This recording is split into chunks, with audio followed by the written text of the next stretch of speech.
Welcome to autostark YouTube channel. അപ്പോൾ ഇന്ന് നമ്മളിവിടെ ഉള്ള ഒരു 2010 പോളോ ആണ്. ഇതിൽ ഗ്രീൻ കളറാണ് പെയിൻറ്റ് നമ്മൾ ചെയ്തിട്ടുള്ളത്. പക്ഷേ എസ്പെഷ്യലി പറയുകയാണെന്നുണ്ടെങ്കിൽ ഇൻറ്റീരിയറിൽ കുറച്ച് ഡീറ്റെയിൽ ആയിട്ടുള്ള വർക്ക് നമ്മൾ ചെയ്തിട്ടുണ്ട്. സോ നമുക്ക് പോളോയിലേക്ക് പോകാം.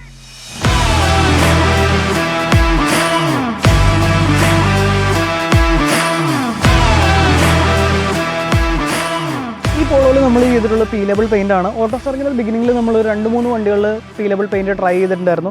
അപ്പോൾ പീ ലേബിൾ പെയിൻറ്റിൻ്റെ പ്രത്യേകത എന്താണെന്ന് വെച്ചാൽ നമ്മൾ ചെയ്യുന്ന OEM പെയിൻറ്റിൻ്റെ മുകളിൽ ഇതൊരു റാപ്പ് പോലെ ഫീൽ ചെയ്യുന്ന എന്ന് വെച്ചാൽ കാണാൻ പെയിൻ്റ് ആയിരിക്കും, പക്ഷേ ഇത് റാപ്പിൻ്റെ എഫക്റ്റാണ് ചെയ്യുക. ഈ പെയിൻറ്റ് നമുക്ക് റിമൂവ് ചെയ്തോളാം. ഇതിന് പ്രത്യേകിച്ച് ഒരു പ്രോസസ്സ് ഉണ്ട്. ആ പ്രോസസ്സിലൂടെ ഇത് നമ്മൾ റിമൂവ് ചെയ്ത് കഴിഞ്ഞാൽ ഇതിൻ്റെ താഴെ ബ്ലാക്ക് പെയിൻ്റാണ് ഇപ്പോൾ ഈ പോളോ ശരിക്കും ഉള്ളത്. അപ്പോൾ പ്രീമിയം കാശുള്ളവർക്കൊക്കെ അവരുടെ കാറ് ടെമ്പററി ആയിട്ട് പെയിൻറ്റ് കളർ ചേഞ്ച് ചെയ്യണമെന്നുണ്ടെങ്കിൽ 3-4 മന്ത്സിലേക്ക് റാപ്പല്ല, പക്ഷേ പെയിൻറ്റിങ് ഫിനിഷ് കിട്ടുകയും ചെയ്യും. അതിനാണ് പീ ലേബിൾ പെയിൻറ്റ് യൂസ് ചെയ്യുക. സോ ഇത് അങ്ങനെ നമ്മൾ ചെയ്തിട്ടുള്ളതാണ്.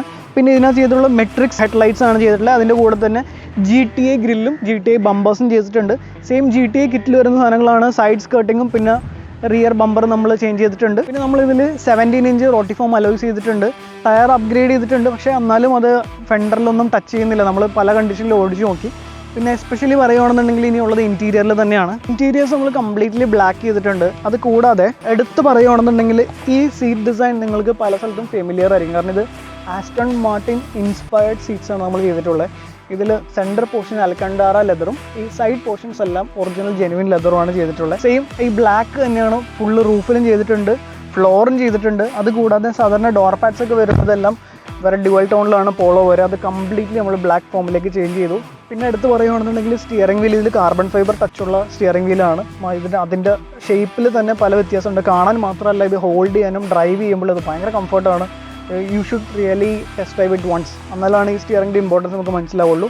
ഇതിലിനി അപ്ഗ്രേഡ് ചെയ്യാനുള്ളത് സ്റ്റീരിയോ ആണ്. സ്റ്റീരിയോ നമ്മൾ ഏത് മോഡൽ വേണമെന്നുള്ള ഇപ്പോഴും പ്ലാൻ ചെയ്ത് കഴിഞ്ഞിട്ടില്ല.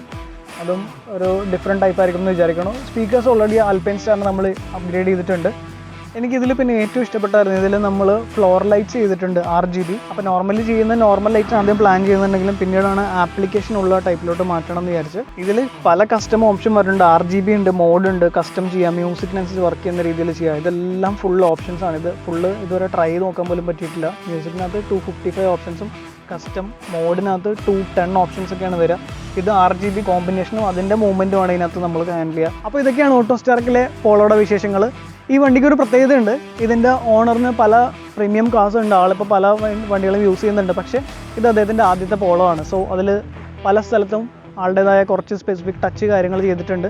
ഇതിങ്ങനെ തന്നെ മെയിൻറ്റെയിൻ ചെയ്യാൻ വേണ്ടിയിട്ടാണ് നമ്മളിപ്പോൾ ഫുൾ റീസ്റ്റോർ ചെയ്തിട്ട് ഈ കണ്ടീഷനിലേക്ക് മാറ്റിയിട്ടുള്ളത്.